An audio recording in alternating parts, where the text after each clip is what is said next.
네, 안녕하세요. 영어를 강의하는 김도윤 선생입니다. 일단 좀 때가 때인지라 아무쪼록 코로나 바이러스 좀 빨리 끝날 수 있기를 저도 기원을 하고요. 제일 중요한 게 건강이니까 영상 보시는 우리 부모님들과 우리 아이들 건강에 좀 다시 한번 신경 써 주시라는 말씀 다시 드립니다. 네, 이 영상은 세 가지 말씀드릴게요. 우선 첫 번째 진명여고 1학년 내신 좀 분석을 하고요.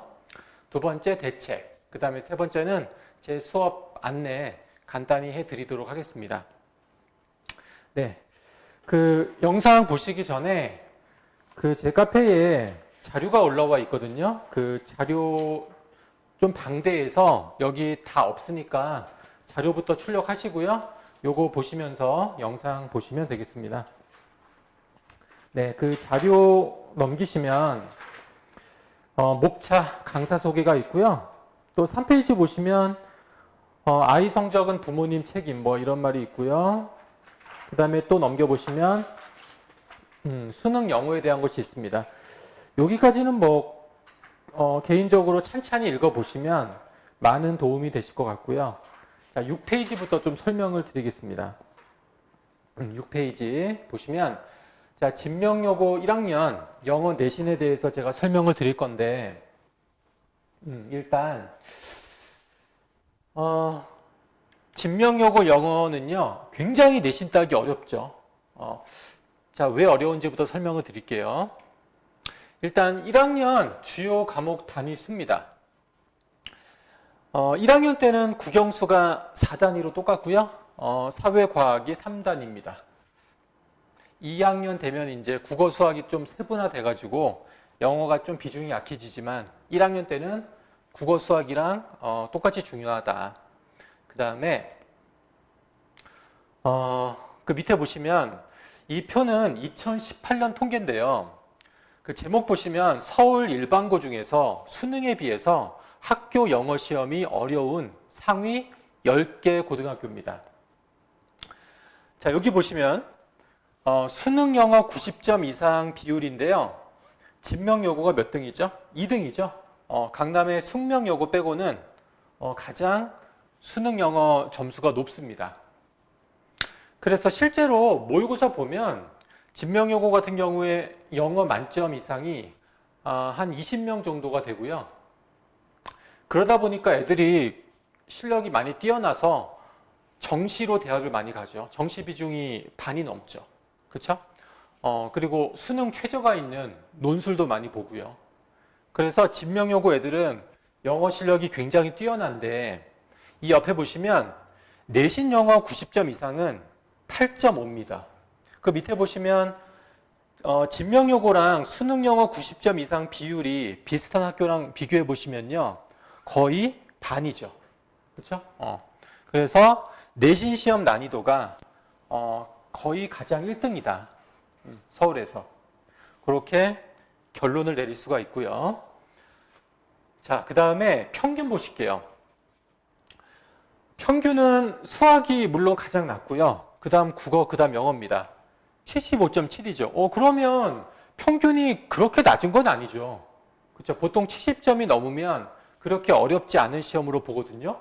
근데 아까 그 진명여고가 가장 내신이 어려운 학교였는데 왜 평균이 높을까요? 그만큼 진명여고 애들이 공부를 잘한다는 거죠. 그렇죠? 그 다음에 자, 밑에 등급 컷과 등급별 인원이 있습니다. 등급 컷을 보시면 굉장히 높죠. 94, 89, 84. 보통 다른 학교보다 1, 2점 높고요. 그리고 또 특이한 게 등급 컷 사이의 갭이 굉장히 적죠.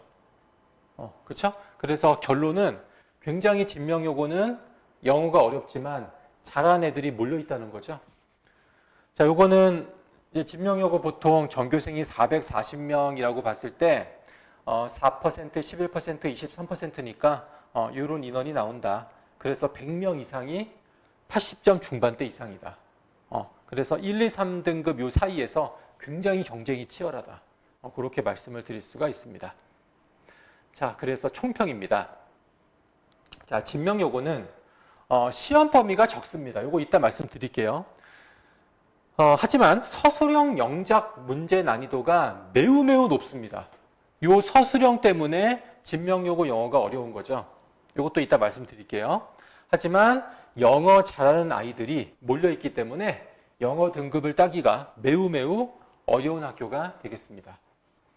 자, 그 다음에 이제 문제를 제가 구체적으로 분석을 해 드릴 텐데, 우리 아이들이 이번에 보는 중간고사랑 가장 비슷한 시험이 작년 1학기 중간고사죠. 그래서 이 문제를 분석함으로써 이번 시험을 예측을 한번 해보도록 할게요.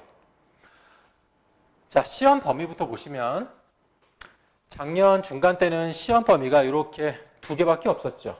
자, 교과서 능률 김성곤 교과서를 쓰고 있고요. 이 교과서에서 1과 2과가 출제가 됐고요. 문항수는 12문항입니다.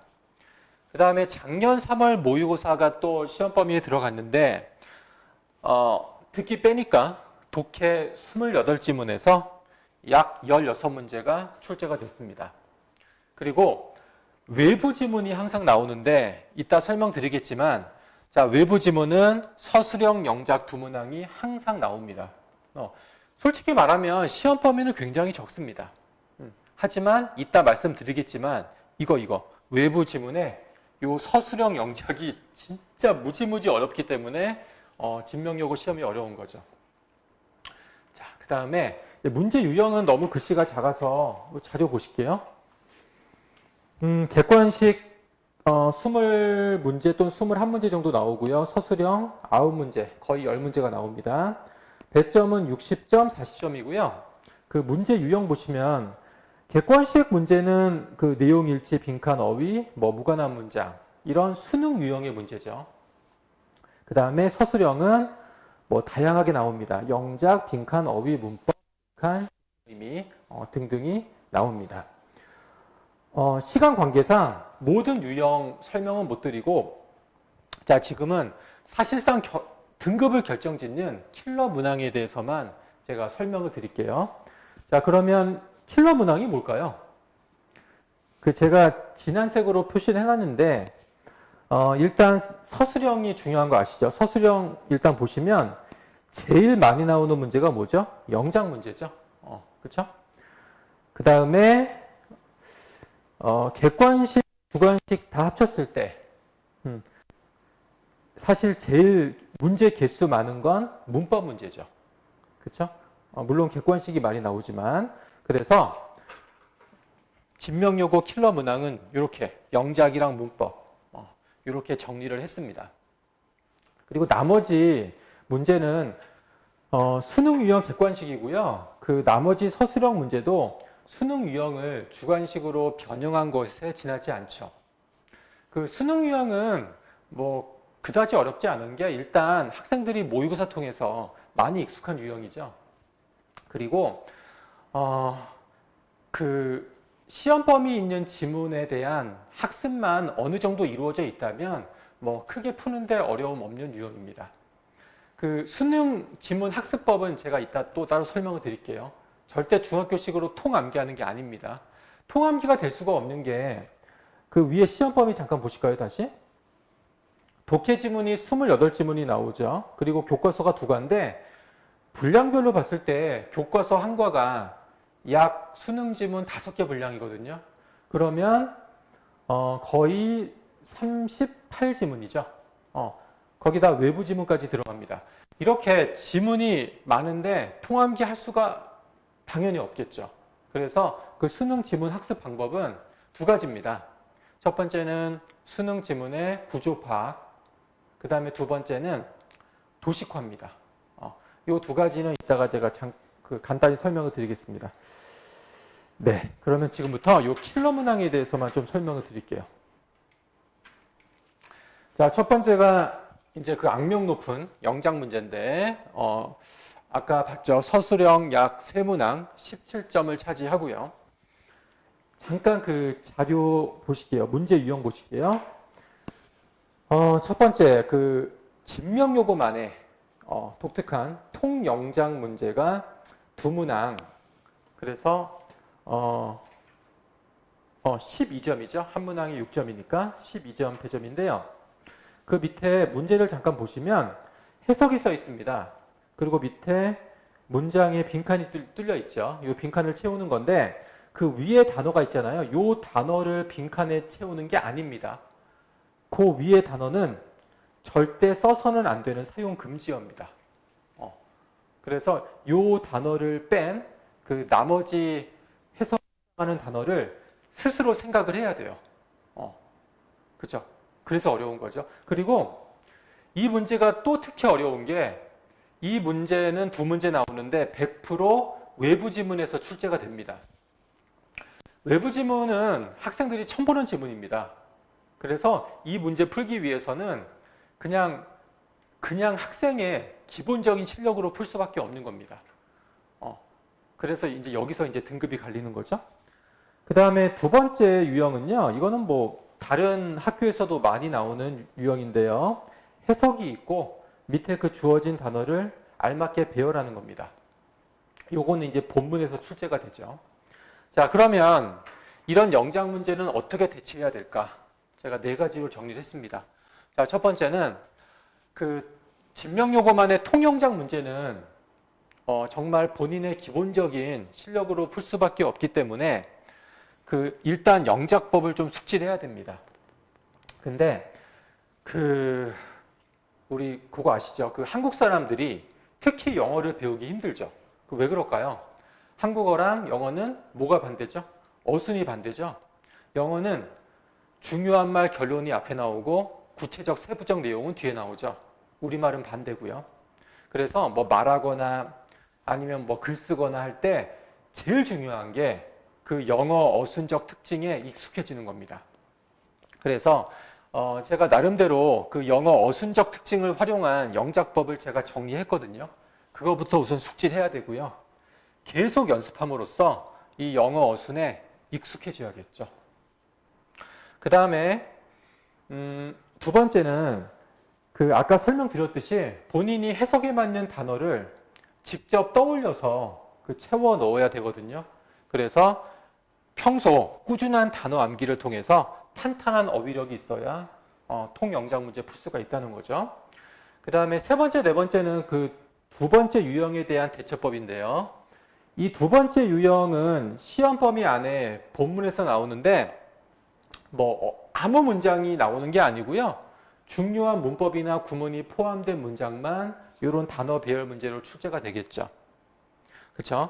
근데 그래서 제가 이제 시험 막판이 되면 중요한 문법 구문이 포함된 문장 한 20, 30문장만 제가 뽑아 주거든요. 근데 그것만 외우면은 거의 거기서 출제가 되는데 문제는 우리 학생들이 20, 30 제가 뽑아준 20, 30 문장도요.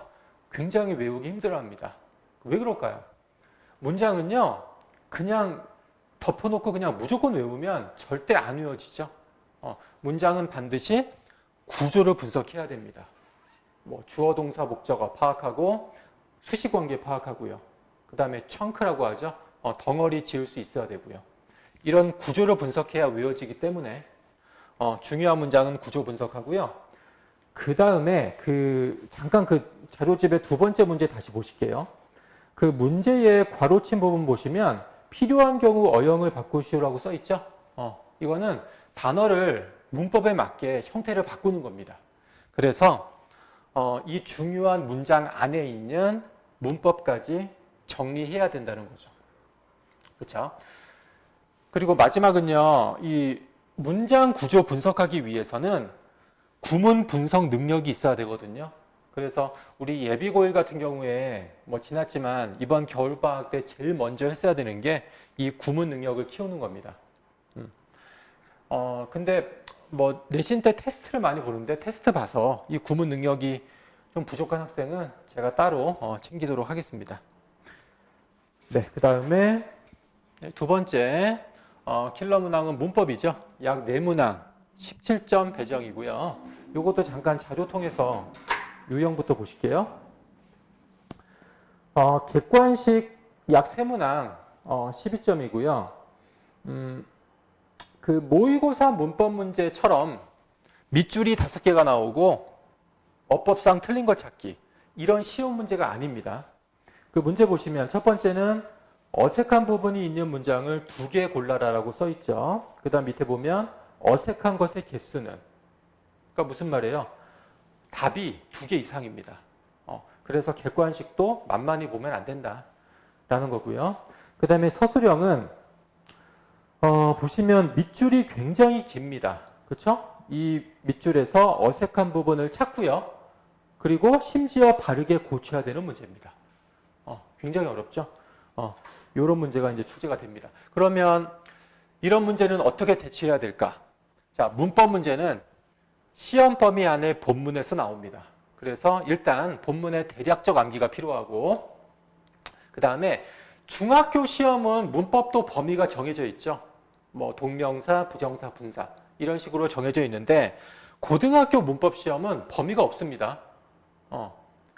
문법의 전체 영역에서 나오기 때문에 그 문장에 어떤 문법이 틀렸는지를 알기가 굉장히 힘들죠. 그래서 본문에서 등장하는 문법은 아주 세세한 부분까지 완벽하게 정리해야 풀 수가 있다라는 말씀을 드립니다. 네, 이상으로 킬러 문항 간단히 분석을 했고요. 자, 이제 제 수업 안내 간단히 해드리도록 하겠습니다. 이건 연간 수업 일정입니다. 저 같은 경우는 시험 시작 6주 전부터 내신 강의 시작을 하고요. 요 내신 강의 사이에 한 2, 3주의 텀이 있습니다. 이때는 이제 모의고사 통해서 기본 실력을 증가시키는 거죠. 그 다음에 여름방학 때는 구문, 심화, 제가 아까 구문 능력이 중요하다고 말씀드렸죠. 구문, 심화, 특강이 이어집니다. 그 다음에 이거는 이번 이제 수업 일정인데요. 원래 개강이 3월 초였는데 이 코로나 때문에 2주 연기가 돼가지고 3월 17일 날 개강을 하고요. 요일과 시간은 이렇습니다. 그 다음에 수업 내용은 교과서가 쉬우니까 교과서는 2주에 끝내고 이제 한과 하면 되겠죠. 그 다음에 모의고사 4주. 그 다음에 마지막에는 서술형, 영작 특강을 하는데 사실 진명 요구는 영작이 중요하기 때문에 이때도 계속 영작 과제물은 나갑니다. 그 다음에 직전 보강 때는 꼭 시험에 나오는 것만 핵심 요약을 하고 개인별 학습 상태를 다 점검을 하고 모자란 부분 보충하도록 하겠습니다. 그 다음에 교재 보실게요. 교과서 모의고사 분석집과 과제장이 있고요. 그 다음에 자료물은 아까 말씀드렸다시피 영작 이론을 제가 정리한 자료물과 과제물이 매주 나갑니다. 그리고 제 수업의 특징인데 테스트 봐서 개인별로 부족한 부분을 체크하고요. 그 부족한 부분은 따로 이제 보충을 하고요. 자료, 과제물 개인별로 나갑니다. 네. 그 다음에 제 내신 수업 방식입니다. 5단계인데요. 1단계는 이제 지문이나 그 과 전체의 어떤 내용적 구성을 정리하고 그 과나 지문에서 가장 중요한 문법을 정리합니다. 그 다음에 두 번째는 이제 디테일하게 들어가는 거죠. 한 문장 한 문장씩 분석하면서 출제 포인트 정리하고요. 그리고 지문이 이제 뭐 진명 요구 같은 경우는 거의 지문이 그대로 나오는데 아주 가끔 이제 지문이 표현이 좀 바뀌어서 나올 때가 있습니다. 그래서 지문 중 변형 가능한 부분 체크하고요. 숙지하고요. 세 번째 단계는 확인 단계인데 이제 학교 선생님이 학교 수업 시간에 중요하다고 강조한 내용을 이제 아이들 필기를 통해서 제가 따로 또 정리해서 확인을 하고요. 정리합니다. 그 다음에 변형 예상 기출 문제 풀이하고요. 4단계는 테스트죠, 테스트. 이 테스트는 항상 4시간 보는데 통과 못하면 집에 못 갑니다. 10시까지 남기도록 하겠습니다.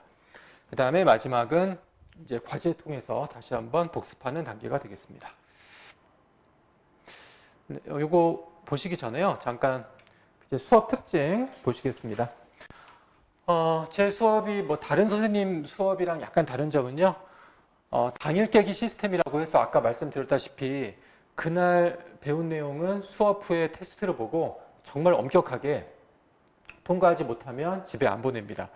그러다 보니까 이제 아이들이 처음에는 그냥 대충대충 듣다가 수업 시간에 집중 안 하면 집에 늦게 가니까 이제 그다음부터는 점점 이제 집중하게 되더라고요. 그 다음에 두 번째는 뭐 교재랑 수업이 좋다라는 거고요. 어느 누구보다 진명요구 문제를 잘 안다고 제가 자부하고 있고요. 내신 교재 같은 경우는 대부분 제가 직접 만드는 진명요구만의 교재가 되겠고요. 그 다음에 수업 같은 경우는 제가 수업하는 화면 하나를 제가 보여드릴게요. 자, 이런 식으로 수업을 합니다. 이게 모의고사 지문인데 이 모의고사에서 이런 문제가 나올 수 있다는 거죠. 그 다음에 색깔별로 제가 미리 이제 색칠을 해 오는데 이거는 학생들끼리 이제 학생들과 저랑 미리 약속을 합니다. 노란색은 문법이 나올 부분이고, 뭐 파란색은 어휘고, TS는 주제문이고, 뭐 괄호는 빈칸 채우기 나올 부분이고, 이런 식으로 미리 약속을 해서 제가 미리 이렇게 체크를 해 오고요. 그 다음에 항상 지문 하나를 다 학습을 하면 주제를 정리해야겠죠. 주제를 영어로 정리합니다. 그 객관식에서 주제 제목 문제가 꽤 많이 나오고, 그리고 서술형에서 요약문 빈칸 문제가 나올 수 있기 때문에 이렇게 반드시 영어로 주제를 정리해야 되고요. 또 이 주제 중에서 핵심은 또 빈칸 나올 수 있기 때문에 이런 거는 뭐 따로 시험을 보고 있고요. 그리고 제가 아까 잠깐 그 수능 지문의 학습 방법 두 가지, 지문의 구조 파악이랑 도식화 말씀드렸잖아요. 그거는 뭐 이런 겁니다. 자, 요 지문의 내용을 이렇게 구조별로 정리하는 겁니다. 뭐 도입에 이런 내용이 나오고, 그러나 주제 이런 내용 나오고, 근거로 이런 내용 나오고, 이런 것만 따로 머릿속으로 이제 정리하는 겁니다. 그리고 또 여기서 또 이제 핵심이 있겠죠. 이 부분은 또 따로 테스트를 보고요. 그 다음에 도식화라는 건 뭐냐면, 내용을 기호로 나타내는 건데요. 그 모든 지문이 그런 건 아니고 기호로 내용을 표시할 수 있는 지문이 좀 있습니다. 특히 그 수능의 빈칸 채우기 문제로 출제가 되는 지문은 기호로 내용을 표시할 수가 있는데, 빈칸 채우기 지문은 이런 경우가 많습니다. 보통 주제가 A는 B이다 거든요. 근데 이거에 대한 근거로 뭐가 나오냐면, 자, A는 B 다시다랑 A는 B 다시 다시다가 근거로 나오는데, 여기서 B, B 다시, B 다시 다시는 그 B를 패러프레이징한 표현입니다. 그 패러프레이징이라고 의미는 같은데 그 표현이 다른 그런 어휘로 바꾸는 거죠. 그래서 요 세 개는 전부 내용이 똑같겠죠. 그래서 요 근거는 이 주제랑 내용이 똑같겠죠. 그렇죠? 이런 형태로 그 내용을 정리할 수 있는 지문이 많기 때문에 그게 가능한 지문은 이런 식으로 도식화하는 겁니다. 네. 세 번째 말씀 안 들었네요. 세 번째 제 수업의 특징은 테스트 봐서 개인별로 약점 파악하고 저랑 조교가 밀착 관리해서 보강하고 또 과제도 개인별로 따로 나갑니다. 그 다음에 뭐 상담 시스템은 거기 자료물 보시면요. 그 위에 보면 제 모든 수업은 동영상 촬영해서 제 카페에 업로드해서 항상 상시 복습이 가능한 것도 제 수업의 특징이고요. 그 밑에 세 번째 보시면 1번 말씀드렸고, 두 번째 보시면 진명여고 그 출신 제자 중에서 제가 스카이대학 간 우리 제자들을 제가 조교로 뽑아서 그렇게 학생들 관리할 예정이고요. 그 다음에 뭐 학생, 학부모님 상담을 정말 타의 추종을 불허하게 굉장히 자세하게 한다라는 겁니다. 매 시간 수업 종료 후에 부모님께 수업 진행 상황, 테스트 결과, 수업 태도 이런 문자가 발송되고요. 네, 그래서 말씀드릴 내용은 여기까지 말씀을 드리고요. 뒤에는 뭐 수업 실적이랑 강의 평가니까 개인적으로 보시면 되겠습니다. 네, 두서없는 말 경청해 주셔서 감사드리고요. 아무쪼록 믿고 맡겨주시면 반드시 안정적인 1등급 나올 수 있게 하겠습니다. 그리고 다시 한번 건강 관리 잘 하시기 바랍니다. 네, 감사합니다.